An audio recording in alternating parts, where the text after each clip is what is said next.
Hello students, welcome back to your favourite channel do star classes. आज हम बात करेंगे 1857 की क्रांति के परिणाम के बारे में। लास्ट वीडियो में हमने क्रांति के कारणों के बारे में पढ़ लिया।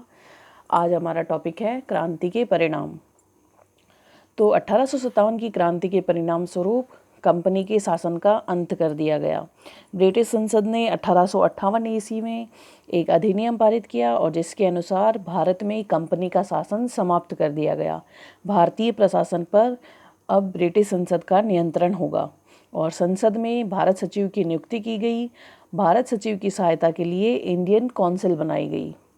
और सुधारों में क्या क्या परिवर्तन किए गए, तो ब्रिटिश संसद ने ये घोषणा की कि भविष्य में अंग्रेजी राज्य का विस्तार नहीं किया जाएगा तथा भारतीयों के साथ समानता का व्यवहार किया जाएगा। भारतीयों को योग्यता के अनुसार पर सरकारी नौकरियां दी जाएगी। और देसी राज्यों के प्रति ब्रिटिश संसद ने क्या निर्णय लिया, तो 1858 के घोषणा पत्र में यह कहा गया ब्रिटिश संसद ने कि भारतीय नरेशों के राज्यों को हड़पने का प्रयास अब नहीं किया जाएगा, बल्कि उनके साथ अधीनस्थ एकता की नीति अपनाई जाएगी। महारानी विक्टोरिया का घोषणा पत्र आगे ही चलकर भारत शासन अधिनियम 1919 की आधारशिला बना। और ब्रिटिश संसद ने सैनिक नीतियों में क्या क्या परिवर्तन किया, तो भारत में अंग्रेजी सैनिकों की संख्या बढ़ा दी गई तथा भारतीय सैनिकों की संख्या में कमी की गई। विद्रोह के बाद तोपखाने पर पूर्णतः अंग्रेजी सेना का नियंत्रण रखा गया।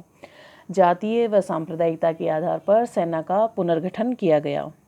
भारतीयों को सिखों, जाटों, राजपूतों, पठानों, गोरखों तथा डोंगरों के आधार पर बांटा गया ताकि उनमें राष्ट्रीयता का विकास न हो सके। अंग्रेजी सैनिकों का खर्चा भारत सरकार पर डाल दिया गया। इस प्रकार सैनिक नीतियों में ब्रिटिश संसद के द्वारा परिवर्तन किए गए।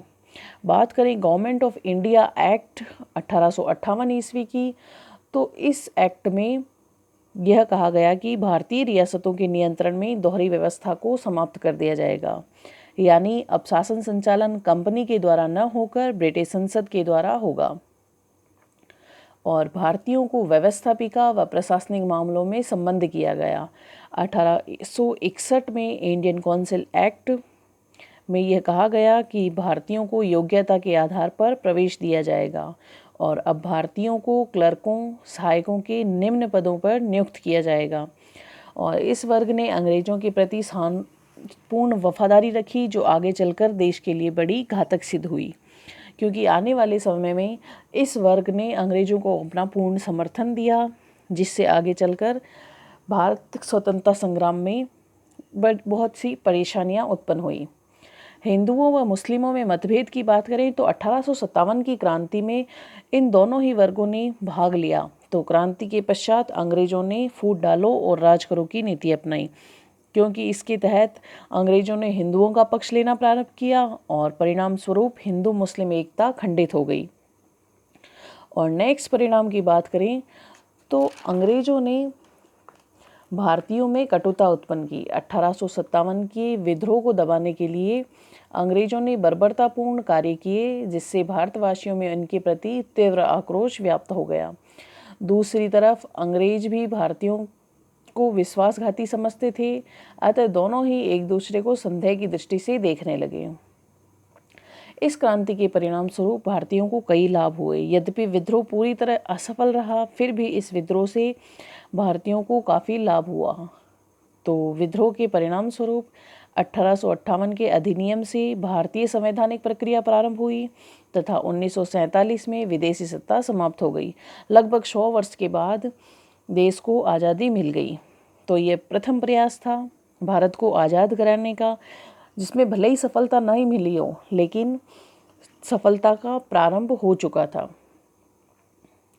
और बात करें आर्थिक प्रभाव की, तो अंग्रेजों ने ब्रिटिश पूंजीपतियों को भारत में पूंजी लगाने हेतु प्रोत्साहित किया तथा उन्हें सुरक्षा प्रदान की। अब भारत में चाय, कपास, जूट, कॉफ़ी, तंबाकू आदि के व्यापार को बढ़ावा दिया गया, जो सभी अंग्रेजी सरकार में के नियंत्रण में थे। और इन सभी व्यापारों को वाणिज्यकरण में डाला गया। और इस प्रकार इस क्रांति की असफलता के परिणाम स्वरूप ब्रिटिश सर्वोच्च सत्ता का देसी राज्यों में विकास हुआ। तो नेक्स्ट टॉपिक में हम बात करेंगे ब्रिटिश सर्वोच्च सत्ता का देसी राज्यों में विकास। तब तक घर पर रहिए, सेफ रहिए, वीडियो को लाइक कीजिए, शेयर कीजिए और अपने ज्ञान को ध्रुव स्टार की तरह चमकाते रहिए। इसी कामना के साथ मैं आपसे विदा लेती हूँ। धन्यवाद।